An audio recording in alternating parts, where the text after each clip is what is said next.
All right, so back in November, I did a 7-round mock draft for the Minnesota Vikings that admittedly wasn't very good, and it didn't get a lot of traction, but I don't think, in my defense, that the middle of November is where your best mock drafts come from, and we've had some time. We've had a lot of time that has passed since then, and as we get closer to the draft, more things are going to become clear and evident, and I have chosen to do this in a format where every week we're going to have a different formula that we follow. So the formula for this 7-round mock draft is going to be rebuilding the trenches, and then I'm going to leave it up to you, the viewers, to decide what the next format will be, and your choices are either going to be, do you want to see a 7-round mock draft for the Vikings where we do defense only, or do you want to see a 7-round mock draft where we do best player available only? And that would be whoever is at the top of the board at the time that I make a selection is the guy that I have to take no matter who it is.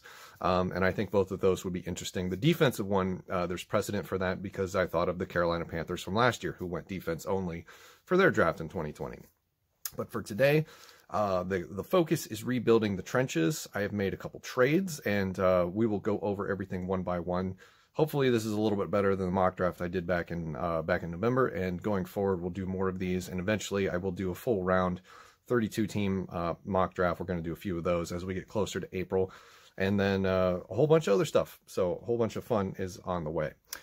All right, so to begin this mock draft, we start with the first-round pick at 14 overall, and I do the best Rick Spielman impression that I can, and I trade down. So I decided to go from the 14th overall pick, trade with the Las Vegas Raiders, take their 17th pick overall, and I want their second-round pick. So I end up getting a second-round pick, which is, I believe, pick 48, and then they take 14 overall.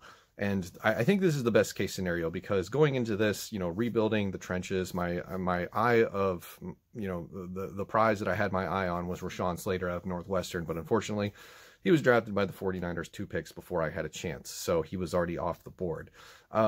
So I decided, you know what, I want to go with the edge rusher position, but I don't want to get Gregory Rousseau right at this spot. I want to trade down to the 17th overall pick, and that is the player that I'm going to take is Gregory Rousseau, the edge rusher out of Miami.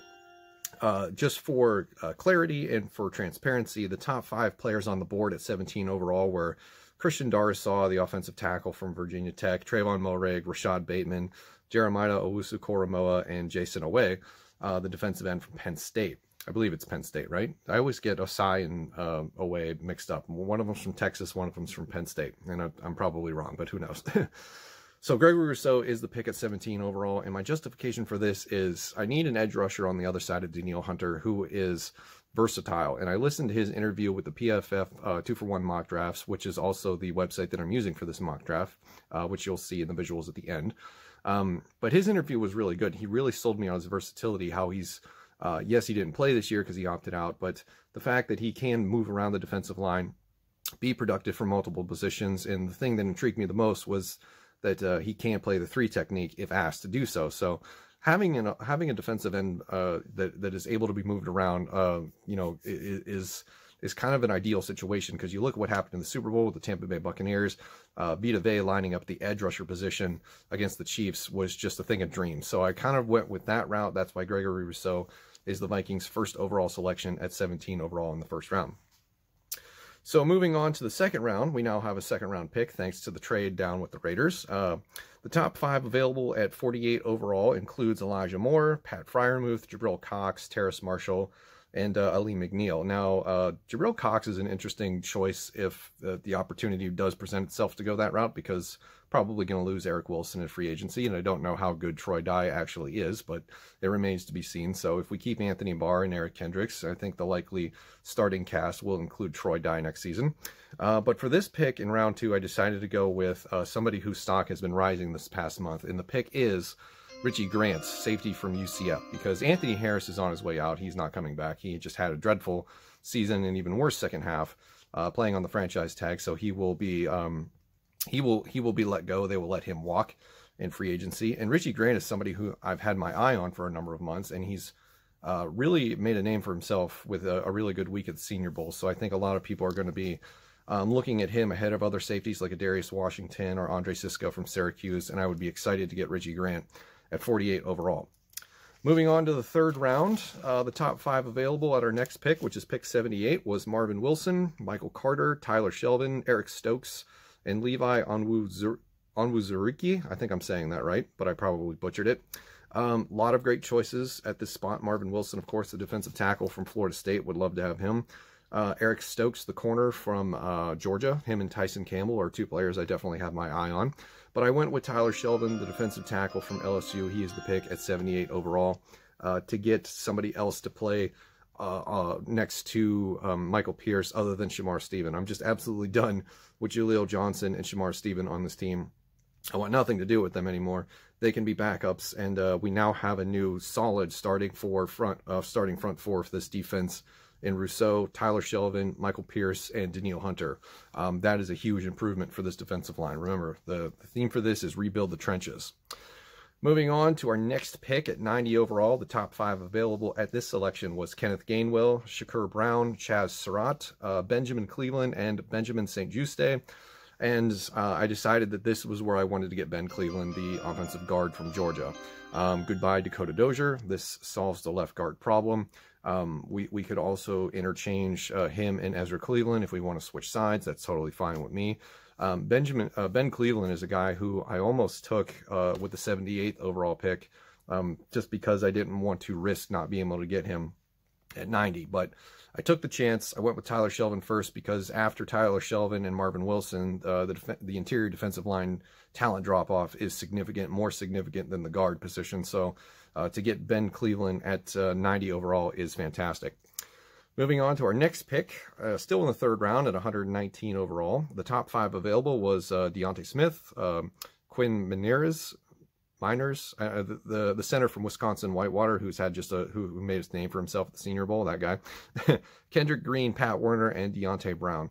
Deonte Brown was the most intriguing prospect available at this spot. You know, I figured I could double up on guard. That would be really good. But instead, I scrolled down a little bit further, saw another guy who has been mentioned as a potential first-round pick or even a second-round pick. So to get him this late in the third, Jay Tufele, defensive tackle from USC, I think is a very nice prize. We double up on the defensive tackle position. This is something that I did back in November with Christian Barmore and Jordan Davis, our first 2 picks. That had some people raise some questions. Why am I doing that when we have Michael Pierce? I didn't do that this time, but I still decided to double up at the position because Jay Tufele is somebody that has been talked about as a potential first round pick, and to get him this late, I think is great value. And you know, I don't think it's any mystery about how I feel about Shamar Stephen and Jaleel Johnson. So if we're rebuilding the trenches, we're not just rebuilding the starting positions, we're rebuilding the depth as a whole. Moving on to round 4 at pick 125, the top 5 players available were Kendrick Green once again, Pat Werner once again. Then we have a few new faces in Jamie Newman, the quarterback, Ambry Thomas, the corner from Michigan, and Trill Williams, another corner. And for this, I decided to take a luxury pick here, and I went with Jamie Newman, the quarterback from Georgia. At round 4, he was the best quarterback left on the board for the rest of the draft, unless I wanted to gamble on like a Felipe Frank later in the 6th, which I didn't want to do. So I figured if I'm going to get a quarterback in this draft, if I'm going to get somebody that's just a better option than Sean Mannion potentially, somebody to make Kirk Cousins look over his shoulder and be like, that guy's here now, I have to really focus. I can't be, you know, tanking the first half of this team's season with my poor play where I throw a league-leading 11 interceptions in the first 5 weeks. Jamie Newman is, of course, a very raw talent. I don't expect him to come in and compete in any sort of way in his first season, but he's somebody that could absolutely sit for a year or two while Kirk Cousins continues to make a ton of money at his position, because I do believe that we are going to be stuck with him. That is the route that kind of looks like the future of the Vikings once his fully guaranteed money kicks in on the 3rd day of the calendar year this year. So Jamie Newman is the pick at 125. Moving on to the 134th pick.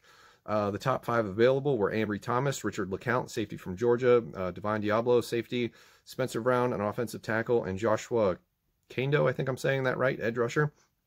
I bypassed all of that, scrolled down, found another interior offensive lineman, Josh Myers, center from Ohio State, is the pick at 134. My thinking in this process is that Garrett Bradbury is piss poor in pass protection. Josh Myers is a significant upgrade in that. Is Garrett Bradbury going to be on this team past his rookie contract? I don't know. He's a very good run blocker, don't get me wrong. It's been nice to have some stability at the center position. He hasn't missed a lot of games. It seems like the team is really not interested at all in Brett Jones ever getting playing time other than just in case Bradbury gets injured, because he got very few starts at guard, even though he looked competent at the position. So I've decided to get some insurance in case Bradbury just decides to melt down. And I think Josh Myers could potentially be his replacement going forward if we decide not to renew that rookie contract because he's better in pass protection. Moving on to the 143rd overall pick, and I decided to change it up here just for time's sake and only do the top 3 available.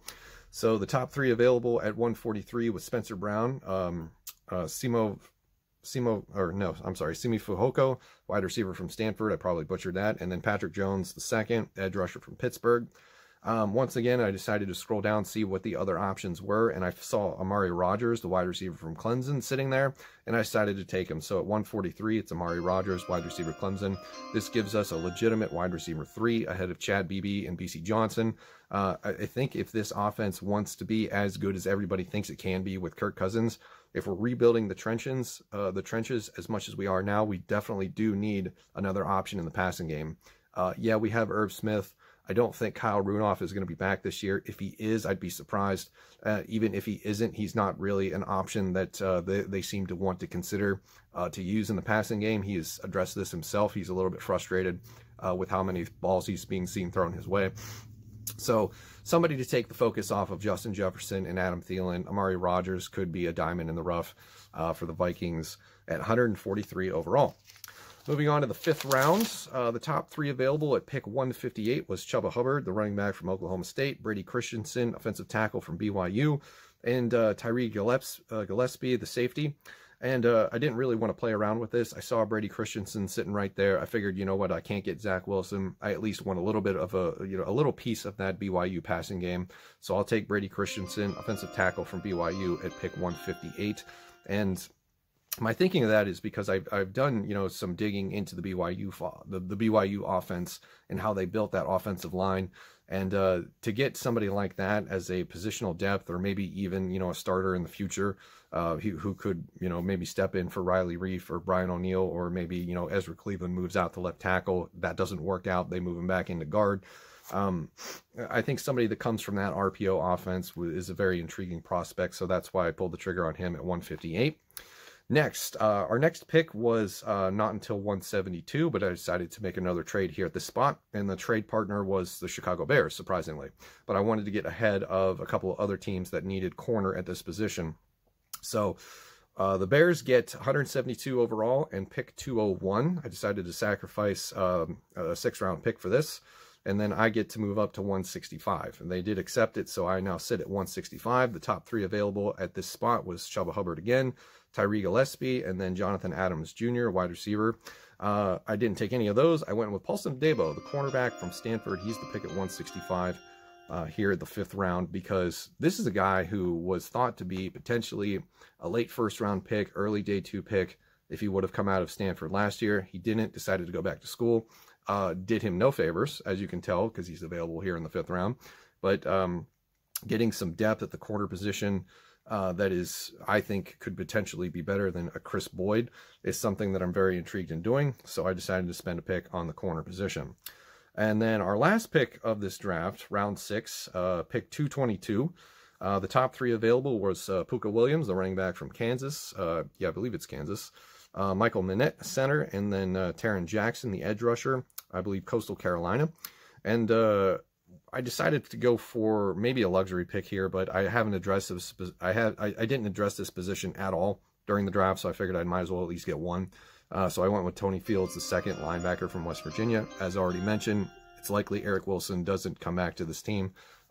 Decided to have a breakout year at the end of his contract, so I think he's going to get paid pretty handsomely somewhere else. And so that leaves us with, a little bit of a desire to get more linebackers, because the depth got exposed last year with all the injuries. We were picking up waiver wire guys off the street and practice squads. Todd Davis. Who's the other guy? I forget his name. Connolly. And didn't work out very well. So I think getting another guy in the building right off the bat to get acclimated to the Minnesota defense / environment would be of our best interest. So that concludes The 7-round mock draft, we ended up with 11 picks. We spent 6 on the trenches, offensive line, defensive line. Let me know what you think in the comments below of this draft. Here is the thrilling conclusion here up on the screen with the PFF draft grades. And let me know what you think. And don't forget to let me know what you want the next mock draft theme to be. So that's going to do it for this video. Thank you for watching, and I'll see you in the next one.